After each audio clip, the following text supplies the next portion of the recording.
Hello friends, আজ আমার ভাইয়ের জন্মদিন ছিল। সব কিছু রান্নাটাই মা করেছে। চলো দেখিয়ে দিই আজকে কী কী রান্না হয়েছে। সবচেয়ে প্রথমে ভাত, তারপর বেগুন ভাজা, তারপর দিয়ে দিয়েছে পটল ভাজা আর আলু ভাজা, তারপর দিয়ে দিয়েছে উচ্ছে ভাজা, আর এটা হলো দই লঙ্কা, তারপর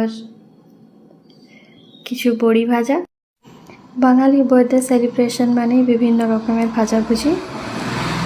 এটা হলো লঙ্কা ভাজা, আর সবচেয়ে শেষে ওর পছন্দের শাক ভাজা। মা কিন্তু অনেকক্ষণ থেকেই ভালো মন্দ রান্না করছে।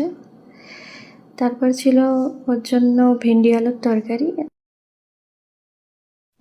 তারপর হচ্ছে মুসুর ডাল, আর এটা হলো আমড়ার চাটনি, সর্ষের আমড়া, আর তারপর দিয়ে দিলাম ভাইকে মিষ্টি দই আর সাথে রাজভোগ।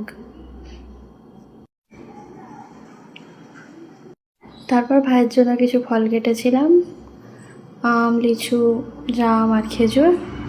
এটা হলো আজকে ভাইয়ের বার্থডে মেনু। ভাই নিরামিষী, তাই ওর বার্থডে মেনু এটা।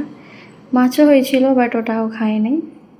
তো আজ ওর জন্মদিনের দিনে তোমরা ওকে ভালো করে আশীর্বাদ করো, আর ও যেন ভালো থাকে, সুস্থ থাকে। Thank you.